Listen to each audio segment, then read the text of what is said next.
International News Edition. His Majesty the King wraps his working visit to Washington, D.C. in talks with leaders of the American Jewish organizations on ways to support efforts to achieve peace in the Middle East. A car bomb in Yadouda on the Syrian-Jordanian border kills at least 32 people, including rebels, and talks in Geneva near end, again without making any substantial progress.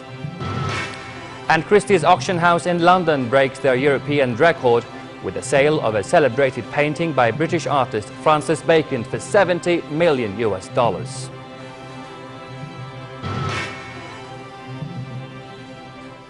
Good evening and very warm welcome to the news. His Majesty the King and US President Barack Obama will hold summit talks in California later tonight.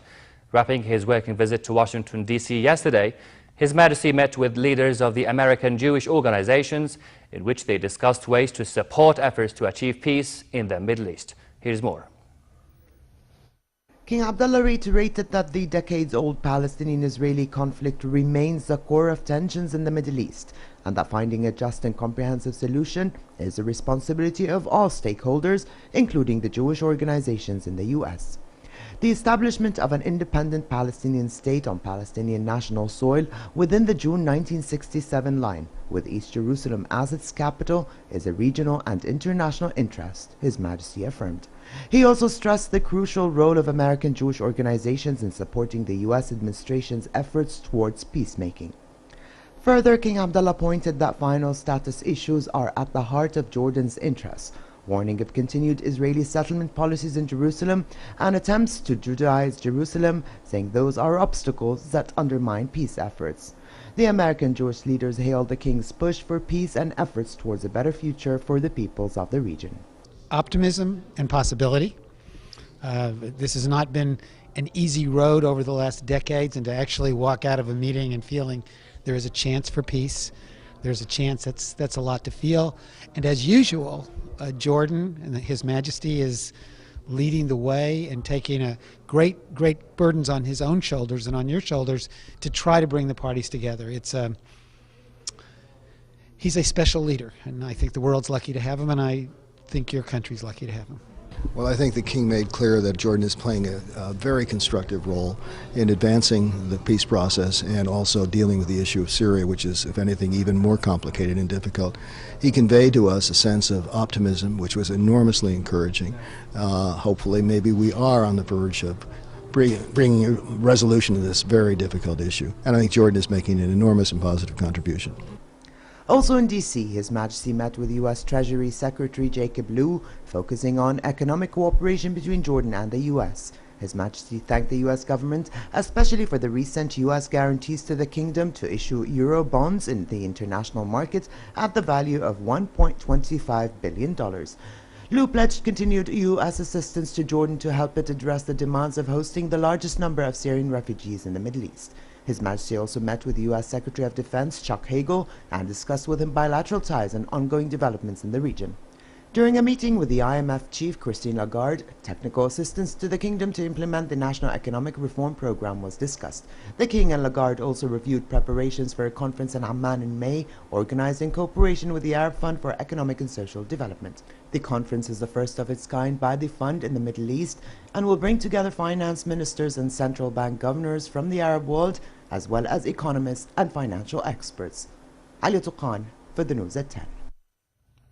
Prime Minister Abdullah Mansour attended Friday prayers at the newly completed Al Muhsineen Mosque in the Amman suburb of Kharib Souk. Mansour joined worshippers at the sermon delivered by the mosque imam Sheikh Mohammed Sami Ahmed, who prayed that Jordanians may enjoy continued security and stability and wished for Jordan to remain the safe haven to all peoples of the region. The mosque was a donation by the philanthropist Salah ad-Din Shahada. Syrian residents in the Golan Heights demonstrated against Israel's annexation of the territory in 1981. Waving Syrian flags, the demonstrators marched to protest against the annexation of land 33 years ago, an Israeli move not recognized internationally. The protesters said their gathering was to reaffirm their refusal of the Israeli occupation and to affirm they are Arabs and will not accept any other citizenship. Over to Syria, and a car bomb in the southern town of Al-Yaduda killed at least 32 people, including 10 rebel fighters. The Syrian Observatory for Human Rights reported the incident, saying the bomb went off near a mosque in Yaduda, near the border with Jordan. Syrian state TV also reported a car bomb in Yaduda, but did not give a casualty figure. Meanwhile, U.S. Secretary of State John Kerry said that President Barack Obama has again asked for policy options on Syria, but that none have yet been presented to him. Obama is expressing concern about the deterioration in the humanitarian situation in Syria and also the fact that peace talks between the opposition and government have not produced a discussion of a transitional government as planned. In the meantime, the opposing sides in Syria's civil war ended another round of peace talks in Geneva with no indication as to when the delegates from Syrian government and the opposition would sit down again together. Here's more. The second round of peace talks to end the conflict in Syria is drawing to a close with no sign of progress. International mediator Lakhdar Brahimi met with the both warring sides, but his meetings resulted in stalemate after fraught negotiations.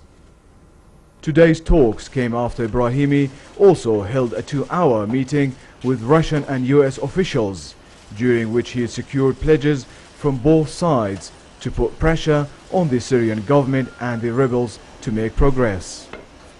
The opposition presented their plans for a transitional governing body, whilst the Syrian government said the negotiations should first focus on combating terrorism. Russian Foreign Minister Sergei Lavrov accused backers of the Syrian opposition of seeking regime change and said the creation of a transitional governing body must not be the sole focus of peace talks in Geneva. Lavrov added there were ongoing attempts to derail the talks and warned that the negotiations could not go on forever. And now they are starting to say that the Geneva 2 cannot last forever. But only 2 rounds have taken place, 1 week and then another week. When this US-Russian initiative was put forward, it was clearly said that these talks should not have any artificial time frames or artificial deadlines. And now they say it is pointless to talk further. Earlier, Russia submitted a draft resolution to the UN Security Council condemning acts of violence and proposing unbiased humanitarian aid access. UN Humanitarian Chief Valery Amos urged the Security Council to act immediately to ensure more humanitarian access in war-torn Syria. Amos said it was unacceptable that both Damascus and rebels continued to flagrantly violate humanitarian law. The operational environment is more dangerous for our colleagues than ever, with 15 more aid workers having lost their lives since October. I told the Security Council that it is unacceptable that 4 months since the members of that council demanded action, international humanitarian law continues to be consistently and flagrantly violated by all parties to the conflict. All parties are failing in their responsibility to protect civilians. We understand that a war is going on, but even wars have rules. In one of the most challenging aid operations of the Syrian conflict, UN agencies and partner organizations continue to deliver food and medicine to the besieged old city of Homs and evacuate residents who chose to leave. We managed to get food assistance into Old Homs to feed 2,500 people for a month. Is it enough? We don't believe it, but is it something? It certainly is. It's a major step forward for people who are living in unbelievable levels of deprivation. Members of the Security Council have been considering a humanitarian resolution for almost a year. The Council eventually adopted an unbinding statement last October urging more access to aid, but that statement only produced little administrative progress. Luay Balkar for the news at 10. And to ensure protection of the US ship that will destroy Syria's chemical weapons, Russia and NATO are drawing up plans for a rare joint naval operation in the Mediterranean.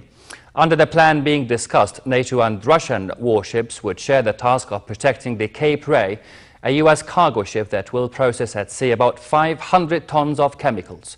NATO and Russia are still trying to iron out some technical hitches, but NATO sources say a deal could be announced as early as next week.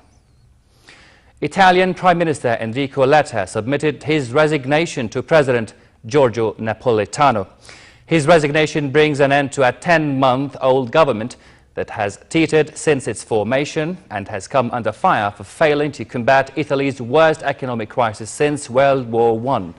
His decision to quit came after the centre-left Democratic Party, the largest in the ruling coalition, supported a call by its leader, Matteo Renzi, for a more ambitious government to pull Italy out of its economic slump. 39-year-old Renzi, also mayor of Florence, is expected to form a new government next week. If appointed, he will be the youngest head of government in the European Union. Christie's auction house in London broke their European record when it sold a celebrated painting by British artist Francis Bacon for $70 million. Earlier estimates had put Portrait of George Dyer Tolkien, a painting of Bacon's lover and muse, at $47 million. But the auctioneer brought down the hammer after it soared $12 million above the estimate, selling to an anonymous telephone buyer. The auction house said it was the most valuable piece it ever sold in Europe.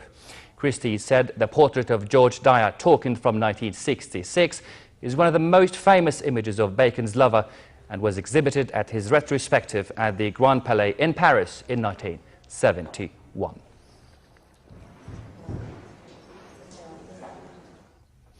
Roses are red, violets are blue, sugar is sweet, and so are you.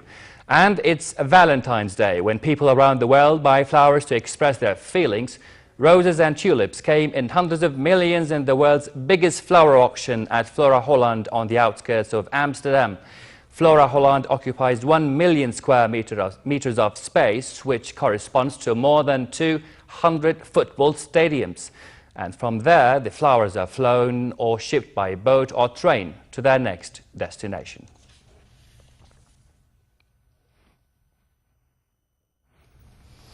Over to New York City and the last day of the Mercedes-Benz Fashion Week. American designer Ralph Lauren debuted his first Polo women's collection, which until now only had menswear line. Lauren's Polo collection featured serape sweaters and a patchwork cardigan reminiscent of the red, white and blue sweaters Lauren designed for the U.S. Olympic team. Models sported electric green, orange and yellow over a black base, often a leather miniskirt over leggings and hiking boots. The more upscale Ralph Lauren collection featured elegant cashmere and chiffon capes and gowns, suede pants and Mongolian lamb coats, all in a single color of cream, mauve or grey. Turtlenecks, either cashmere knit or buttoned high or ruffled, dominated, as did over-the-knee suede boots.